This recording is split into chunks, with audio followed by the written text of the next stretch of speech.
Darkness does not necessarily mean bad or evil. Light also does not only mean good. Today, as the topic suggests above, we're going to be discussing the fundamentals of the Yin-Yang energies, or should we say darkness and light energies, how they are manifested into this third dimensional reality, or how they manifest within ourselves as individuals, and how we can work with these two dominant energies. We can say the dual forces of nature. We're also going to look at, besides the fundamentals, but how you can apply these energies into your life and see how they can work for you. So without any further ado, let's do this. So darkness does not necessarily mean bad, or does it mean evil. Light at the same time does not only mean good. So we're just going to look at how our solar system works from the Copernicus view, that the planets are orbiting the sun being in the center. We're not going to use the Aristotelian view that the earth is the center of the universe and the sun is on the third plane where the earth planet is currently orbiting. So with the Copernicus viewpoint on how our solar system came about or is like,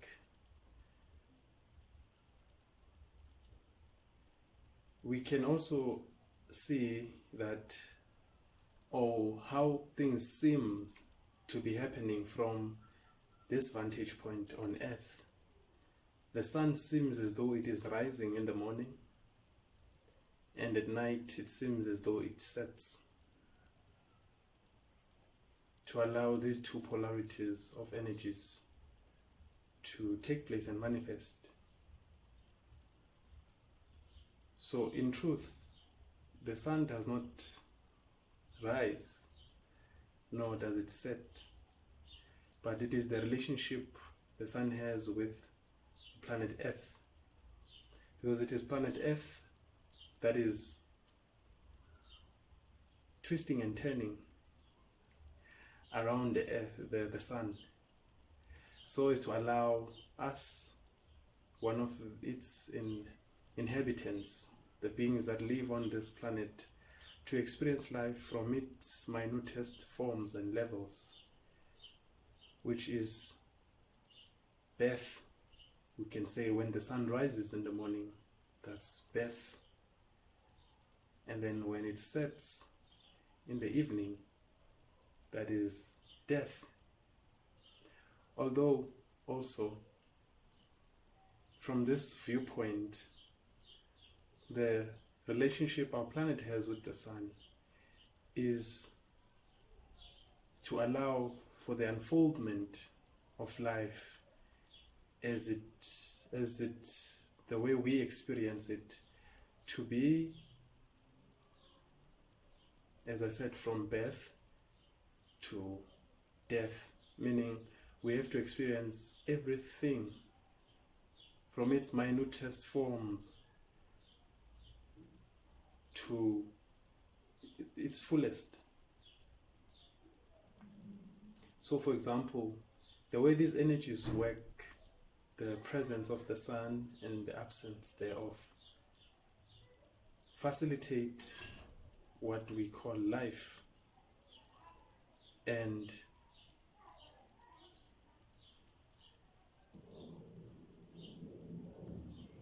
the sun also represents our eyesight, our sight rather. Represents our eyes. It also represents our conscious awareness, and also in the physical representative of our active masculine principle, or you can say our behavior, the way we engage with the earth to create and to be. The absence of the sun does not only represent death, it also represents now hearing,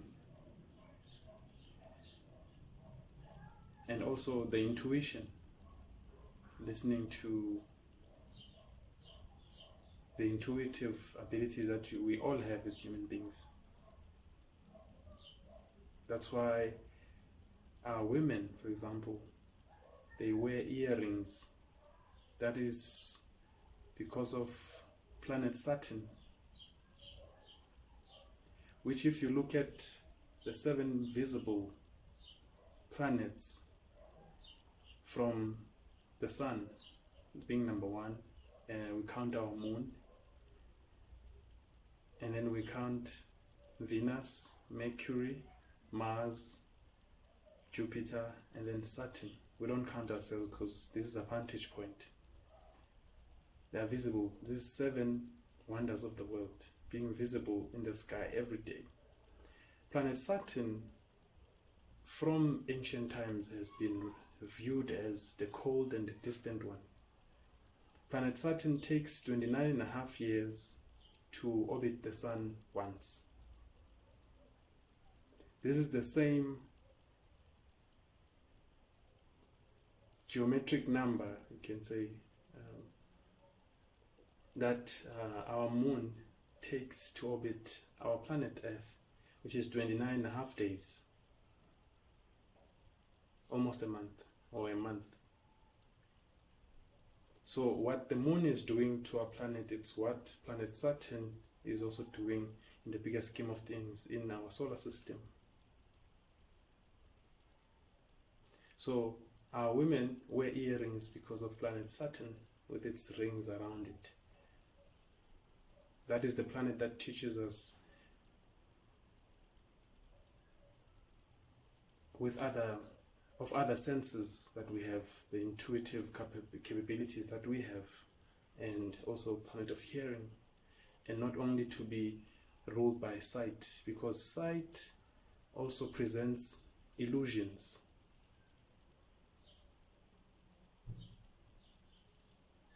And so obviously these 2 polarities or 2 energies are, because now we're speaking esoterically, these are masculine and feminine energies. The sight or active masculine principle, as I have described, electricity, the sun, is representative of the masculine principle, while the absence of sight, the hearing, the indwelling of spirit, it represents the feminine principle.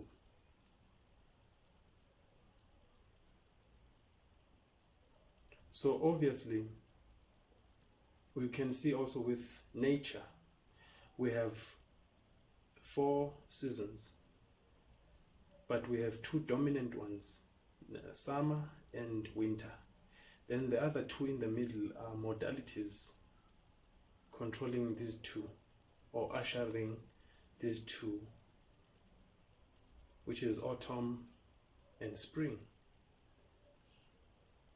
Spring ushers in summer, while autumn ushers in winter. Spring is the birth of the sun. So sunrise in the morning, that's spring. And when the sun is at zenith, 12 o'clock in the midday, the sun is shining upright in your head, that is now summer. It's summertime, because now, again, esoterically speaking, Jesus is enthroned, he's king, he rules because the sun is at its brightest form, at its powerful form. And then when it sets, as the word set in the Egyptian mythology described what in the Egyptian mythology was regarded as Satan, or the Lord of Darkness. So the sun would be no longer as powerful, it will be at its weakest point as it goes under the world. And then winter would be between midnight and the morning time, while autumn will be between 6 p.m. when the sun sets and midnight. So all of these seasons happen in one day. We experience them in one day because the universe is fractile.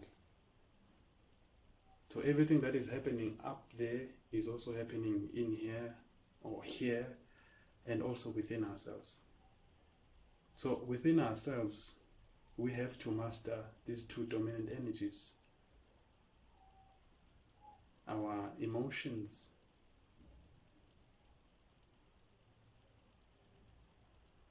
and also our thoughts and behavior. Because now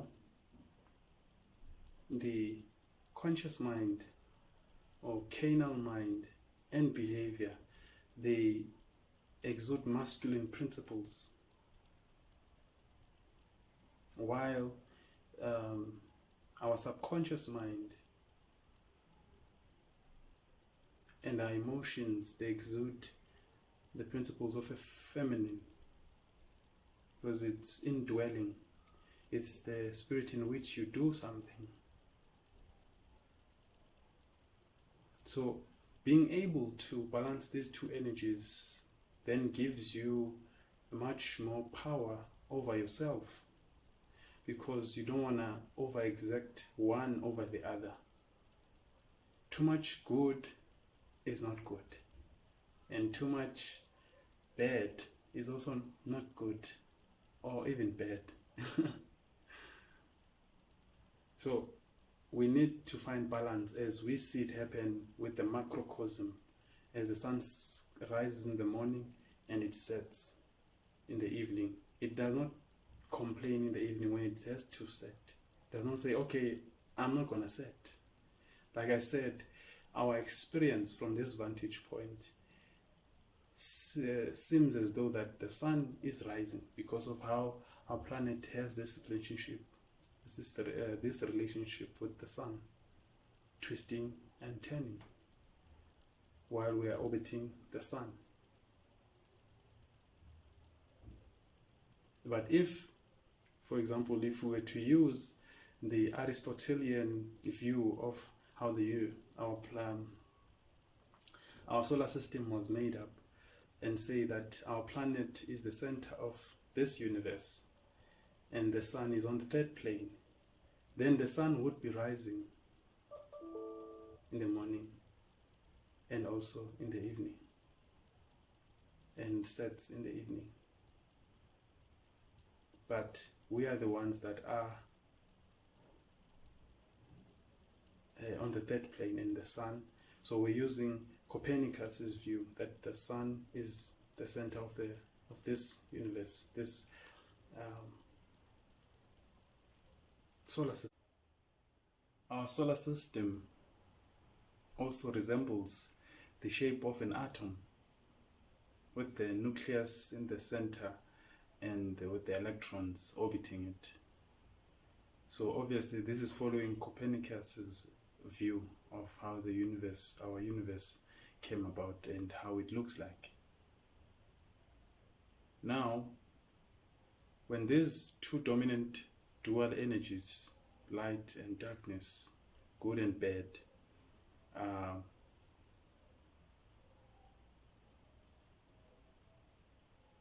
applied by us, the individuals, on this plane, on this reality,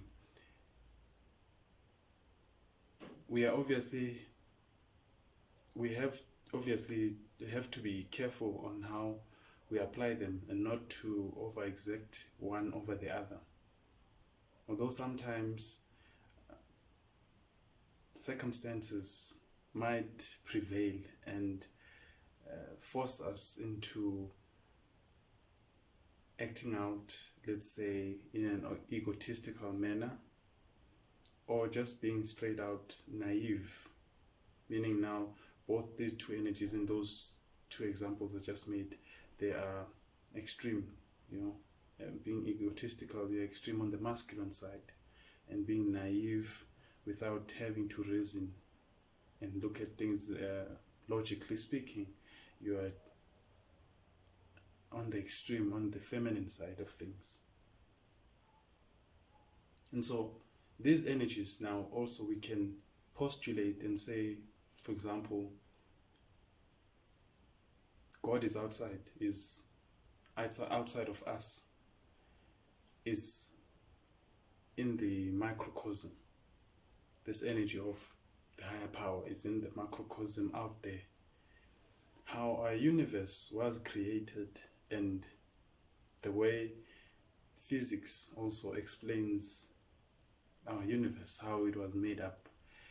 That postulation also would have to be supported by us to say that since God is out there, he also has to be within us, right? So if he's within us, then it is our choice and our responsibility how we use now this energy within ourselves, because it is my choice to be bad, to go on and do bad to people, commit murder, do this and that. It's a choice, and it's also a choice to go out and do good, uplift humanity. Now I'm using the energy within myself, which all of us have, and I'm making this choice each and every day, each and every moment while we're in this physical realm. Now making this choice using these energies within ourselves to say, okay, I'm going to do this now.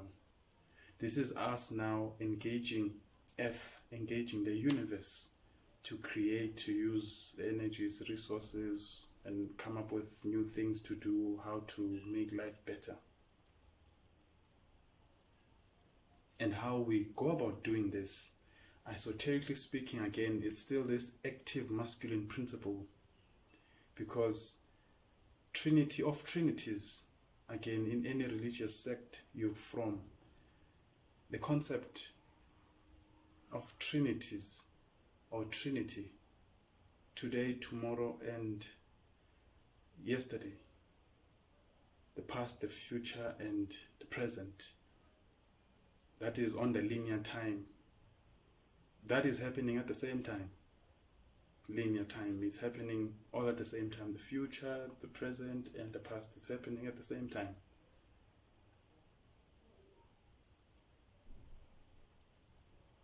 And then now when we go on even deeper to the concept that we find in our religious backgrounds, you find that Joseph, Mary, and Jesus. And then we have Osiris in the Egyptian mythology, Osiris,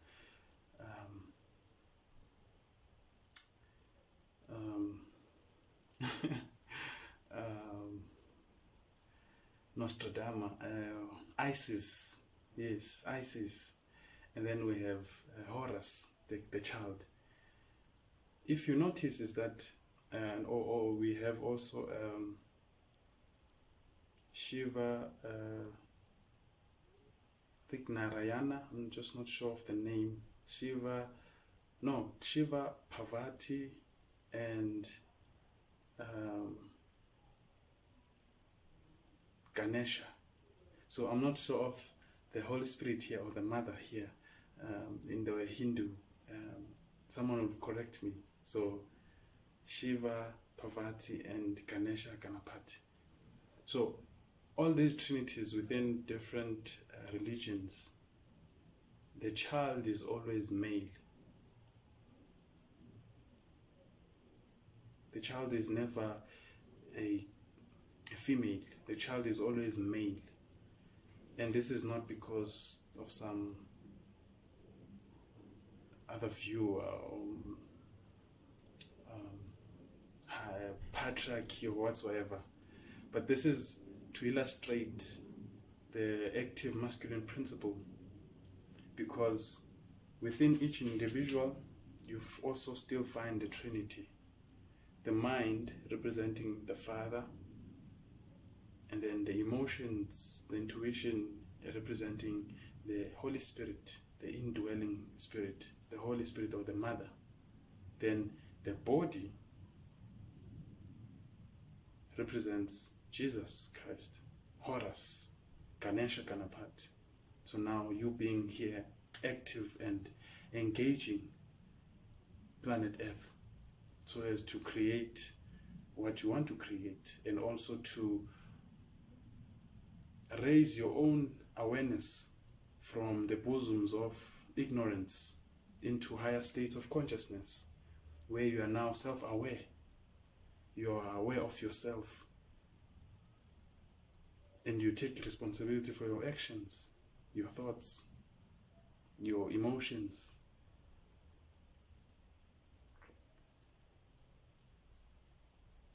So these energies, these two dual energies, they're important in that sense that we need to come to a point where we are able to master them, so that we can go over them and not be controlled by them or limited.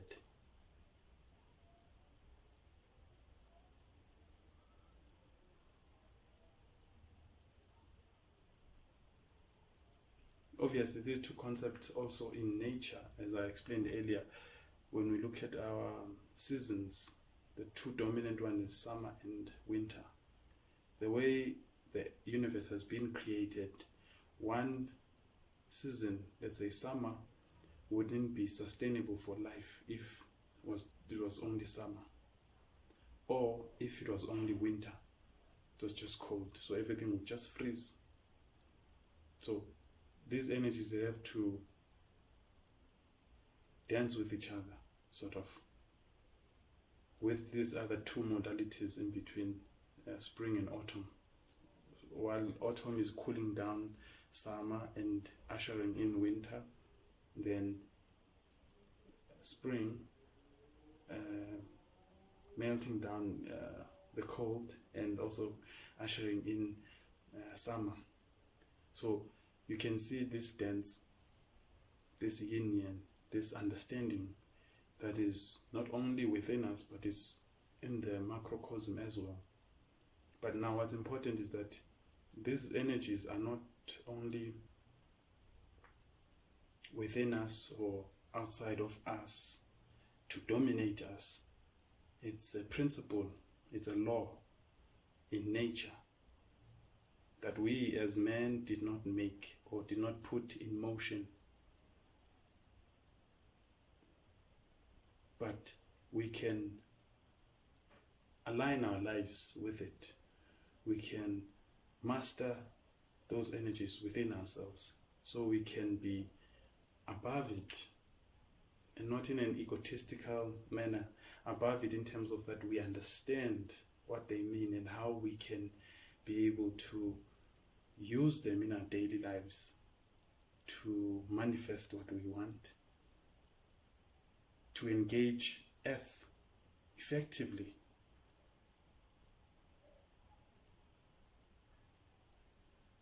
And help those that are around us as well to come up from their own ignorance of spirit.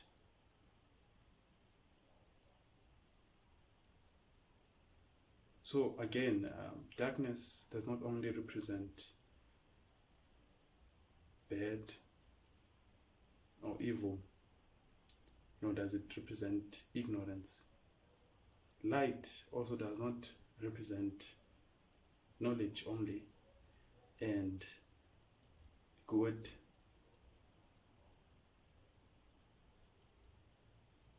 both of the energies are interchangeable.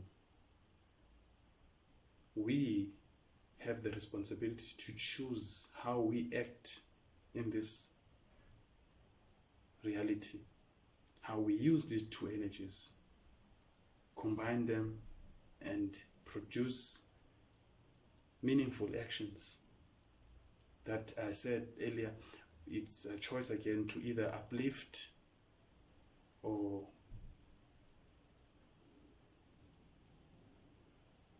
to kill, to destroy. So a choice to either love or not to love. I don't want to use hate as an antonym for love. So it's either we love or we don't love. And yeah,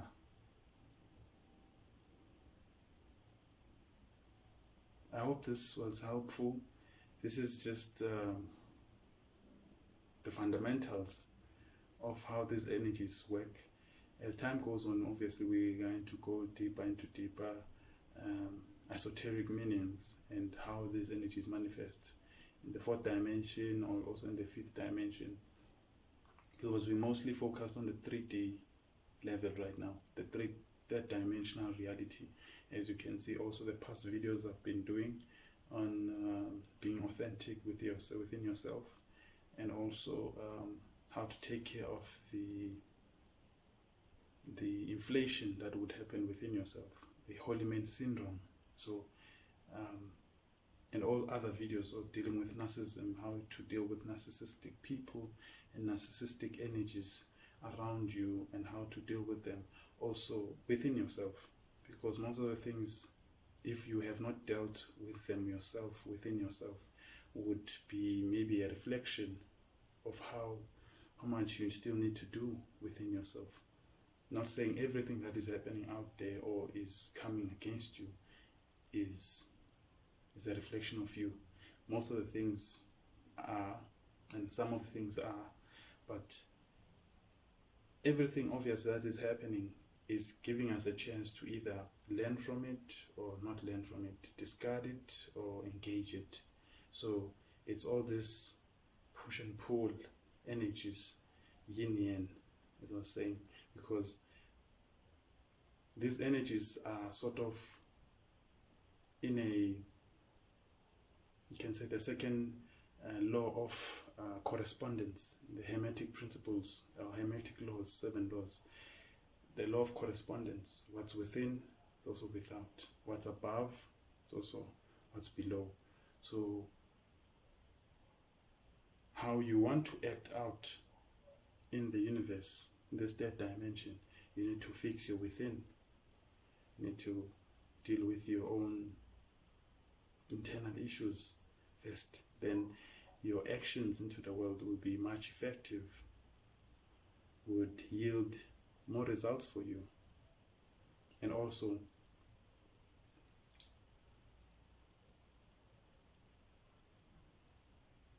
how you perceive other things as well is also your own internal state of affairs.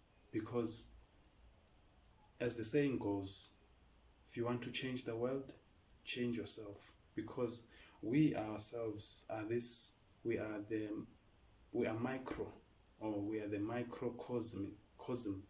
So meaning that we are the universe in this form. So you see things the way you have wired yourself with your belief systems and what you believe in, and your nuances and your attitude, everything from birth. That's how you see the world. And so for you to open up your mind is for you to challenge those belief systems and be able to open them up and see the world in a different way, and sort of put yourself in the other shoes of other people that you would want to understand where they're coming from.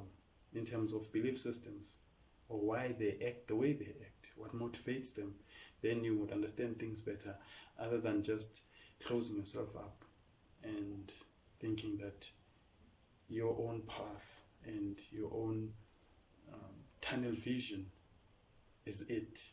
It is it for you, because as I said, you are your own universe, and until you deal with you won't engage effectively with the rest of the universe, because this is multidimensional. This is too big to be engaged in a very small, and small in terms of mentality. It's too big. So we need to raise our frequencies, attitudes, and mentality. Our awareness, it needs to be raised up to the correct levels of consciousness, or higher levels of consciousness rather. Scrap the word correct. It's it doesn't sound correct for what I'm saying. So the higher levels of consciousness, because obviously frequency, it's like tuning into a station, like when you're changing the knob on your radio to get to the correct station that you want. It's like that with the mind. So we have to constantly tune our minds to the correct levels of consciousness, because obviously if you are bad, always negative, always talk negative, you are tuned into a certain level of consciousness. That is the frequency on itself. It's just a low vibe. Yeah, just low with, for example, let's talk lower levels of frequencies, cell phone frequencies, radio waves and radio frequencies. Those are low frequencies. Cell phone, TV, radio frequencies, these are low frequencies. And then when you go up, you go to your X-ray, your gamma rays. You understand? So these are higher levels of frequencies. I'm just making an example with something that you can test and see in terms of either science or whatsoever.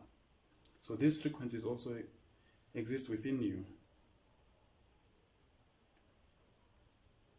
So if you want to engage these two dualities much better, you also obviously have to tune in your internal affairs of things into higher levels of consciousness. Leave the comfortable zone of things being like this and that, and just go out and let the universe show you how they can be. Because again, this is a manifested universe. It's manifested, and also we are co-creating with it. So meaning that what you see is not final, because the universe is in motion. We are moving with it, we are creating with it, evolving with it. Tomorrow things might be this way, differently and totally out of this world for you to have imagined them like that. So you don't have to box yourself. Just be open-minded. I think we'll stop here. So I hope you did enjoy. Share the video and share with anyone that would benefit from these topics, and also from these lessons that I share with you here. And yeah, until next time.